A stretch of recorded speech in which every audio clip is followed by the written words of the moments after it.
Dans les titres de ce journal, samedi tragique dans l'arrondissement de Moncpa, commune de Savalou.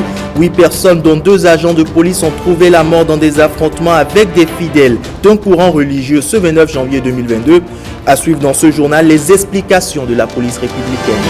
Les centrales et confédérations syndicales ne veulent pas d'une revalorisation de salaire sans impact sur la vie des travailleurs. Après l'annonce du chef de l'État de revaloriser les salaires des travailleurs cette année 2022, les responsables syndicaux formulent quelques exigences au gouvernement. Les détails dans quelques instants. Et puis l'Université d'agriculture de Kétou livre une dizaine de nouveaux diplômés aptes et aguerris pour servir sur le terrain. De nouveaux docteurs de l'école doctorale des sciences agronomiques et de l'eau. Ce grade leur est décerné après des soutenances de thèse. Bienvenue à toutes et à tous. Comment cela a-t-il pu se produire? C'est la question qu'on se pose après ce malheureux événement survenu hier samedi dans la commune de Savalou. 8 morts au total selon les estimations dans un affrontement entre policiers et fidèles d'une secte installée dans le hameau Kogandji, 6 à 3 km de Moncpa. À l'origine, l'interpellation du gourou de la secte, auteur de plusieurs actes répréhensibles. Le porte-parole de la police républicaine apporte des clarifications et des précisions sur les faits au cours d'une déclaration de presse ce dimanche 30 janvier. William Agia et Bruno Khoteko étaient présents. Suivons ensemble les propos de Roger Tawes. Courant décembre 2021, la population de Moncpa a constaté puis a signalé au commissariat de la localité un certain nombre de faits peu ordinaires. Il s'agit d'actes de violence et de destruction de biens opérés par des fidèles de la secte dénommée Azaël Aouyan, ayant pour gourou le sieur Podikon Mesme. Le lundi 24 janvier 2022, une dame enceinte a été curieusement violentée et sérieusement molestée par 15 fidèles de la dite secte pour des motifs fallacieux constitutifs d'infraction à la loi pénale. Convoqués plusieurs fois par la police, ils ont refusé de répondre aux dites convocations. En effet, les fidèles de cette secte professent la fin du monde. Ils étaient donc autorisés par leur gourou à saccager les récoltes des populations, détruire les biens de leurs voisins, puis commettre tout acte répréhensible au motif qu'ils ont reçu l'inspiration et l'autorisation du Saint-Esprit. Pour ne pas laisser s'installer une zone de non-droit et ayant affaire à une forme progressive d'endoctrinement des populations de la localité, sur autorisation expresse, une opération d'interpellation des auteurs de ces actes a été rapidement planifiée pour être exécutée le samedi 29 janvier 2022. Malheureusement, l'opération de ce samedi va tourner au drame. En effet, après l'interpellation de certains responsables recherchés, les fidèles drogués armés de gourdins et de fusils de fabrication artisanale, sous les ordres du gourou, ont séquestré dans un premier temps 2 fonctionnaires de police qui tentaient de les raisonner plutôt que de faire usage de leurs armes. Voulant coûte que coûte libérer les co-religionnaires armés de fusils de fabrication artisanale, de bidons d'essence, ils ont attaqué et tenté d'incendier le commissariat de police de Moncpa. Heureusement, le dispositif mis en place a permis de les repousser. Les négociations entreprises par le biais des élus locaux pour libérer les 2 fonctionnaires de police n'ayant pas abouti, l'équipe de fonctionnaires de police s'est rendue dans la brousse où les membres de cette secte se sont retranchés à l'effet de retrouver leurs collègues. Malheureusement, ils découvriront les corps de ceux-ci froidement assassinés. Sur ce, ils ont entrepris une battue en vue de retrouver les auteurs de ce crime odieux. C'est alors qu'ils vont essuyer des tirs de personnes en embuscade auxquels ils ont riposté. Cela a entraîné 6 morts. Nous profitons de cette occasion pour nous incliner devant la mémoire de nos collègues tombés dans l'accomplissement de leurs devoirs. Des avis de recherche ont été lancés pour retrouver les responsables de cet acte afin qu'ils répondent de leurs actes. La situation est relativement calme sur les lieux. Les recherches se poursuivent et les opérations de sécurisation des populations se sont intensifiées sur le terrain. Nous invitons et sollicitons nos concitoyens au calme, à la sérénité et à la collaboration pour nous aider à retrouver ces personnes recherchées. En tout état de cause, force doit rester à la loi. Et vous pouvez suivre l'intégralité de cette déclaration de presse de la police républicaine juste après le journal. Comment les douanes contribuent-elles à assurer la sécurité et la prospérité de nos collectivités?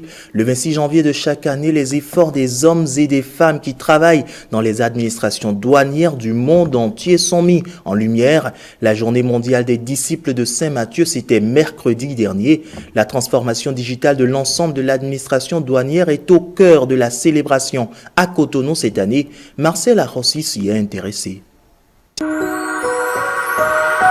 Accélérer la transformation numérique de la douane en développant une culture de la donnée et un écosystème performant. C'est à cela que l'Organisation mondiale des douanes dédie l'année 2022. Ce thème, le Bénin, semble bien l'inspirer. En effet, ce thème est en totale adéquation avec l'ensemble des réformes que nous pouvons constater au Bénin depuis déjà quelques années. Bénin Contrôle s'engage, monsieur le DG Douane, pleinement à vos côtés. L'écho de la transformation digitale en cours au Bénin retentit déjà au-delà des frontières béninoises et même celles africaines. C'est ainsi, vous vous en souvenez, que nous avons reçu la visite de plusieurs délégations étrangères curieuses de voir et de comprendre ce qui se passe au Bénin en matière de digitalisation. Je voudrais citer la Mauritanie, le Niger, le Népal, le Congo-Brazzaville et pas plus tard qu'il y a une dizaine de jours, délégation du port d'Abu Dhabi dans les Émirats Arabes Unis. C'est ici le moment d'évaluer le chemin parcouru dans la modernisation de l'administration douanière, occasion de réaffirmer la détermination à relever encore de grands défis. En somme, la douane béninoise est devenue un enrichissant laboratoire pour une administration douanière africaine moderne.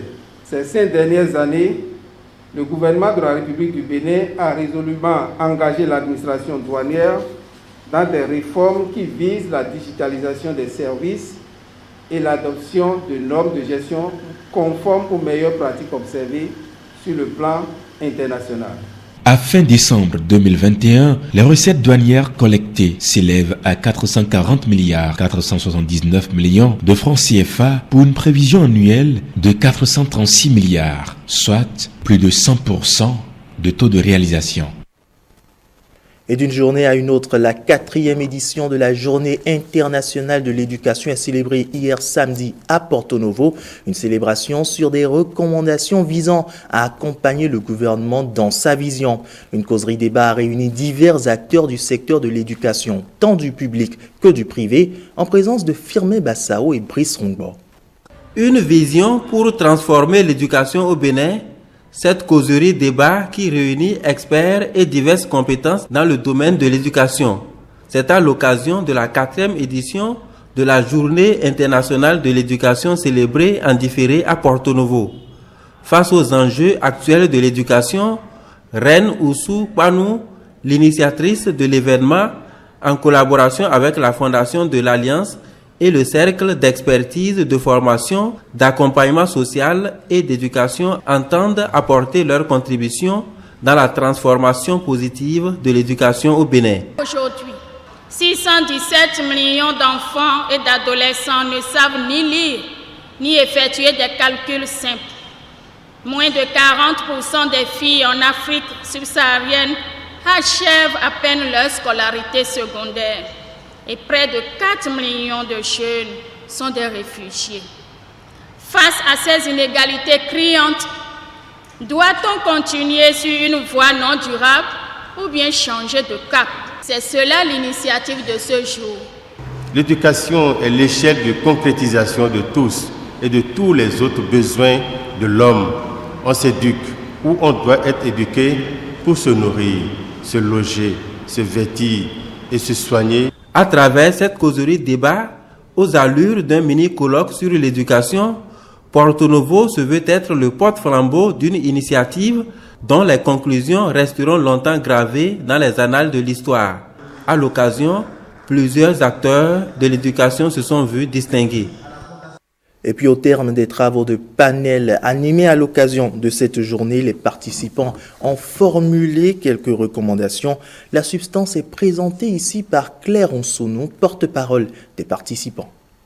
Nous invitons donc instamment le gouvernement béninois et les diverses autorités impliquées dans le système éducatif à l'appui des parlementaires, améliorer le budget à allouer à l'éducation et à garantir une utilisation économiquement efficace des ressources. Nous appelons la communauté internationale, aussi la communauté nationale, à tenir ses engagements politiques et financiers. La participation de la société civile et des autres parties prenantes, notamment les parents d'élèves, je veux dire les différentes organisations des parents d'élèves, les partenaires sociaux, dont les jeunes également, dans la prise des décisions et dans le suivi de la mise en œuvre du droit à l'éducation dont doit jouir chaque enfant, y compris localement.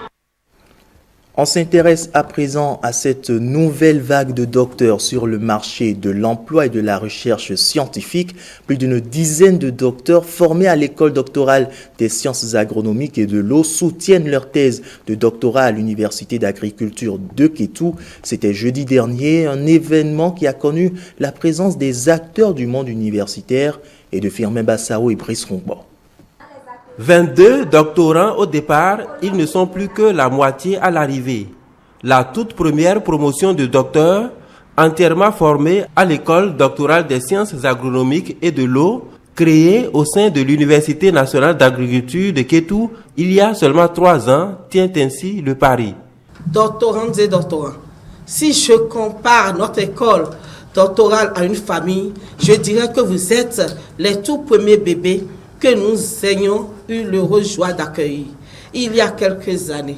En cela, je salue votre abnégation à survivre aux aléas de nos programmes de formation respectifs. Les thèmes abordés par les travaux sont variés et touchent en l'occurrence tout le secteur agricole. Des thématiques qui ont pour objectif ultime de s'attaquer aux problèmes du monde rural en vue de soutenir l'économie béninoise dont la base demeure l'agriculture. Différentes thèses, au-delà de leur contribution globale au progrès de la science, doivent donc aboutir à la mise au point des techniques, des méthodes, des technologies novatrices ou la conception de matériel et outils nouveaux susceptibles de contribuer efficacement au développement du secteur agricole. Je voudrais saluer l'Université nationale d'agriculture dans ses efforts à assurer l'adéquation entre la recherche, la formation et l'emploi dans le domaine agricole et les besoins de développement en la matière. L'Université nationale d'agriculture de Kétou met ainsi sur le marché une nouvelle génération de scientifiques et de techniciens capables de promouvoir des innovations technologiques de proximité, des ambassadeurs dignes du monde agricole. Venons-en à présent à cette démarche des centrales syndicales à l'endroit du gouvernement. J'en parlais tantôt en titre. Le salaire doit permettre aux travailleurs de satisfaire l'ensemble de ses besoins. C'est ce que défendent les centrales et confédérations syndicales. Elles donnent de la voix. La hausse des salaires annoncée par Patrice Talon doit impacter positivement la vie des travailleurs. Les détails avec Jocelyne Sénanou et Yves Agodopessi. La séance s'inscrit dans le cadre de la revalorisation des salaires annoncée par le gouvernement. Après réflexion avec des experts, les secrétaires généraux sont montés au créneau pour exposer les tenants et aboutissants de cette décision gouvernementale. Puisqu'il est prévu que le gouvernement nous rencontre pour discuter de cela, il faut que nous nous préparions. Nous avons alors décidé de nous retirer à Ouida. Nous sommes sortis un peu plus outillés, un peu plus aguerris. Voilà quelqu'un qui veut faire un match, qui annonce le match. Je veux jouer avec les confédérations. Je veux faire un match avec elles. je vais discuter avec elle. À quel moment allons-nous faire les négociations avec le gouvernement pour enfin savoir ce qu'il nous propose en termes de revalorisation des prix? Suite à la flambée des produits de première nécessité, des approches de solutions ont été proposées.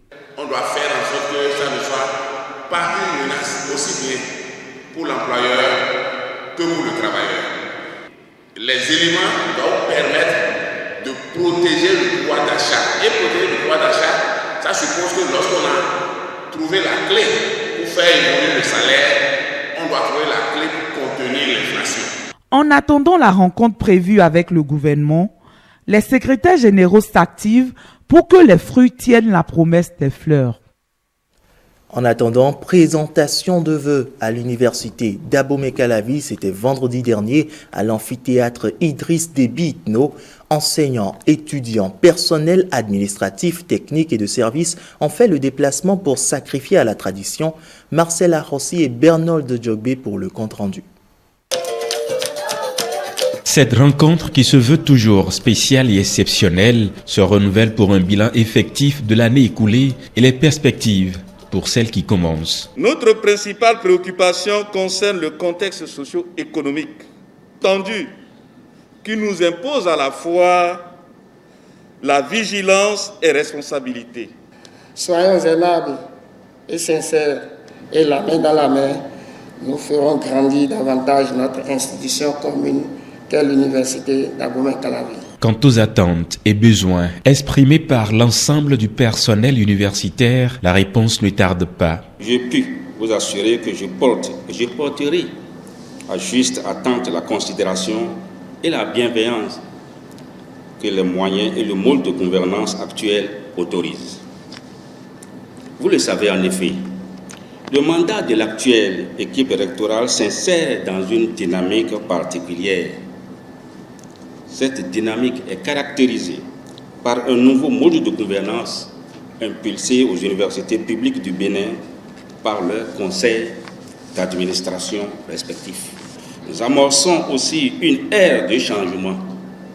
Et puisque tout changement appelle à une adaptation, je me dépêche d'ajouter aux vœux déjà formulés un autre dont l'importance pour 2022 ne me paraît pas des moindres.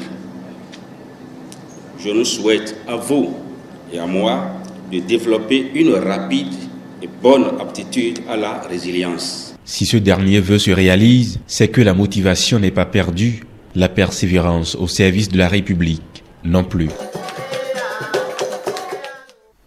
Et la présentation des vœux était aussi au cœur des échanges de cette séance de la coordination départementale Atlantique 2 de l'Union progressiste d'Abomey-Calavi. Elle était au contact de ses militants ce samedi. Objectif, échanger sur les activités du parti. Jean-Claude James, Patrick Nimabo.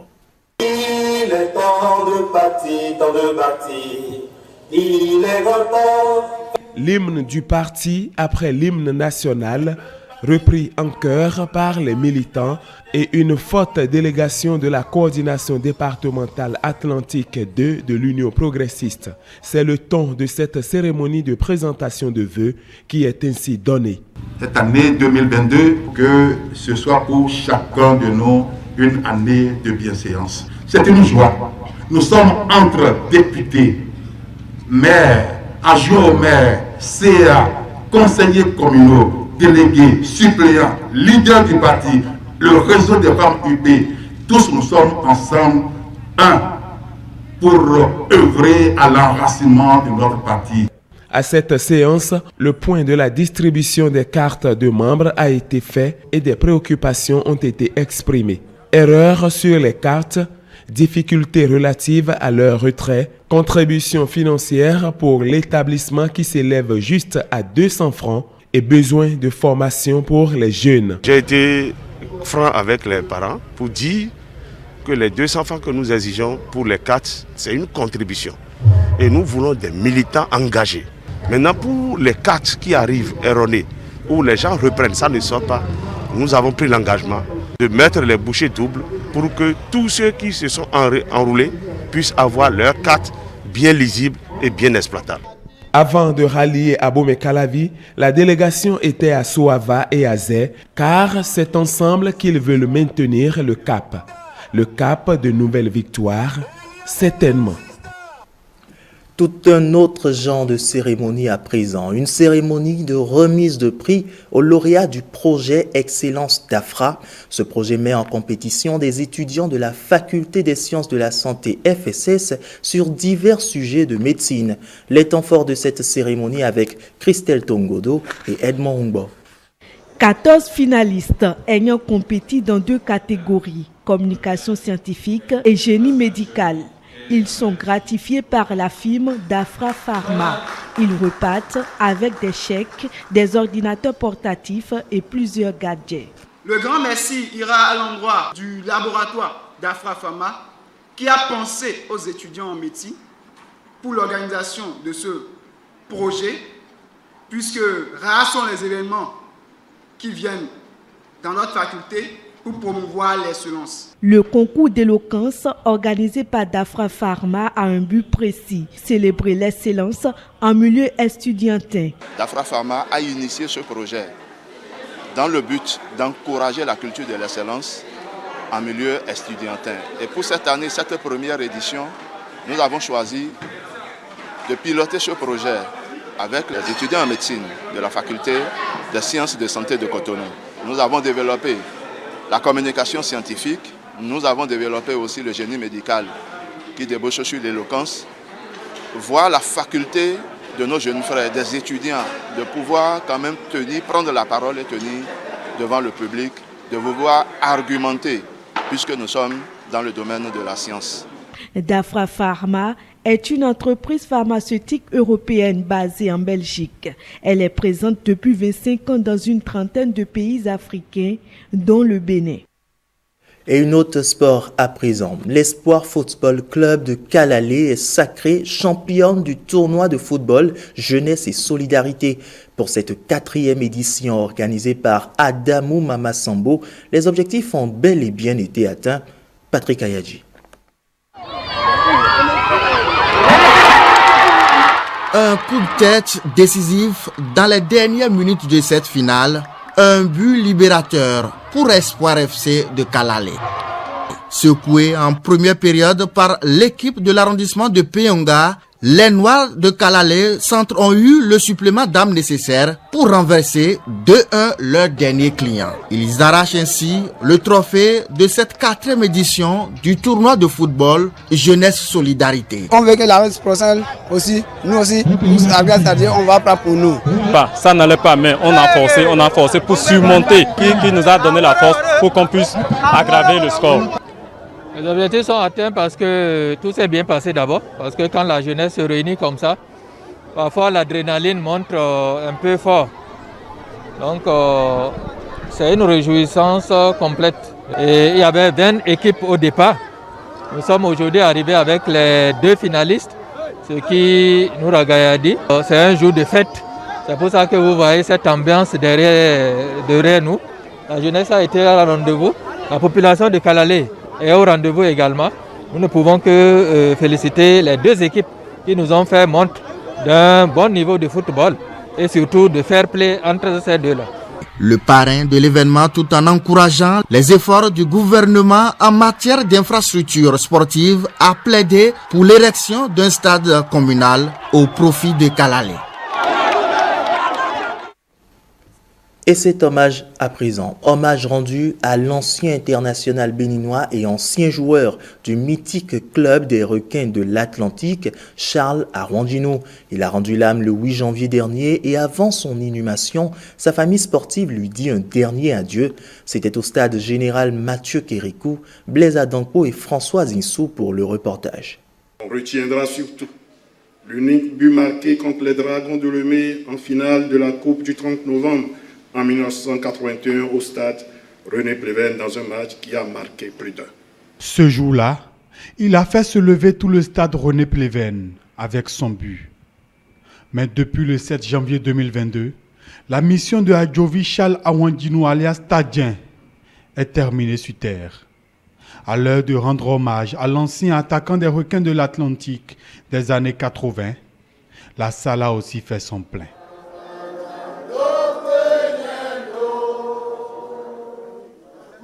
Moment d'émotion pour le monde footballistique béninois. Ses coéquipiers en club et en sélection, ses anciens adversaires sur la pelouse,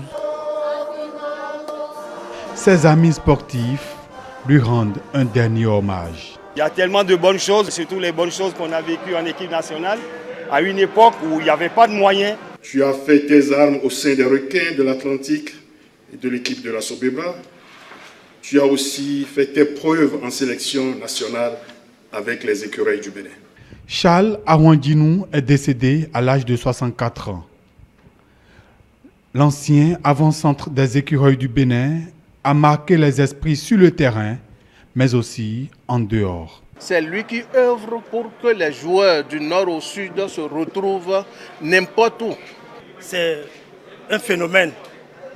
Vous savez, Tadien marque des buts de dernière minute. Après ces hommages, la dépouille de Charles Awandinou sera inhumée au cimetière d'Adjagbo.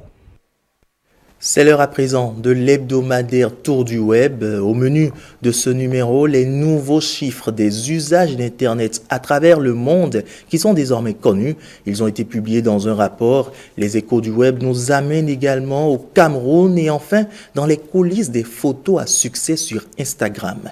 Maurice Tantan et Patrick Pelenge ont signé la compilation. Comme chaque année, à la même période, WIA Social et Outsuite ont révélé les chiffres de l'usage de l'Internet dans le monde. Ceci s'est fait à travers la publication cette semaine de l'étude Digital Report 2022. Parmi les enseignements les plus importants de ce rapport 2022, on note une augmentation de 4% du nombre d'internautes dans le monde qui atteint désormais la barre des 4,950 milliards de personnes. Plus de 92% de cet effectif a accès au web grâce à un appareil mobile et près de 5 milliards de personnes sont actives sur les réseaux sociaux. Autre information de ce rapport, le temps moyen qu'un internaute passe sur la toile augmente et s'établit désormais à 6h58 minutes par jour. Petit détour par le Cameroun où la CAN de football continue d'agiter la toile. Cette semaine, sur les réseaux sociaux, les internautes ont témoigné de leur admiration à l'équipe des Comores.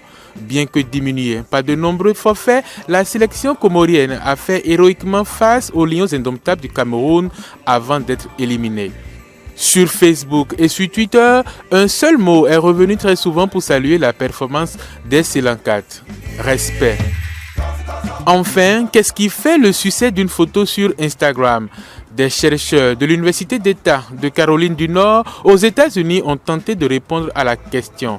Après plusieurs mois d'études, les universitaires ont constaté que les images les plus populaires sont d'abord simples. Elles ont une bonne qualité de couleur, sont bien éclairées et surtout respectent une bonne répartition entre la largeur et la longueur.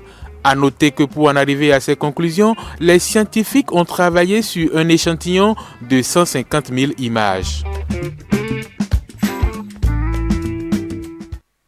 Et pour la page inter à présent, aux Pays-Bas, le gouvernement est sommé d'agir contre l'impunité des agresseurs sexuels. Pendant ce temps, en France, la gauche est suspendue au verdict de la primaire populaire et au Burkina Faso, c'est le balai diplomatique de la CEDEAO.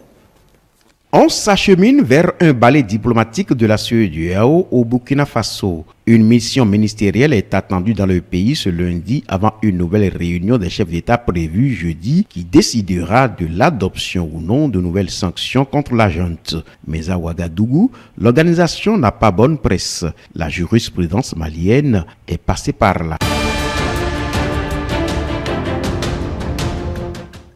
La gauche française est suspendue ce dimanche au verdict de la primaire populaire. Si Christiane Taubira est donnée favorite, une surprise n'est pas à exclure, y compris la victoire d'un candidat refusant de reconnaître le résultat au risque d'ajouter encore à la confusion.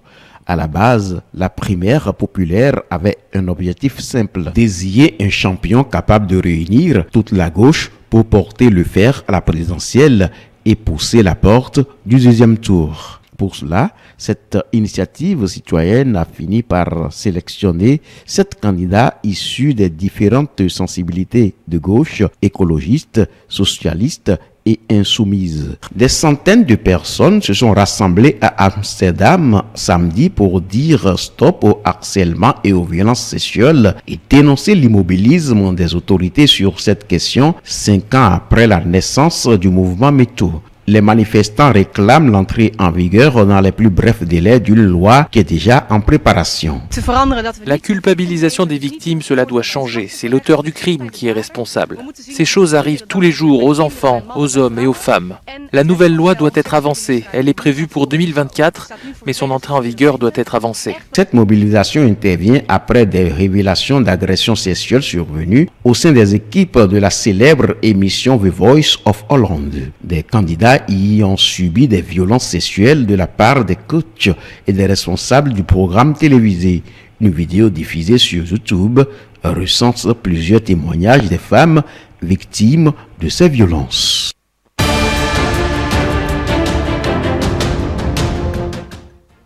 Retrouvez ce journal télévisé sur le www.ortb.bj. C'est la fin de ce journal. Merci de nous avoir suivis.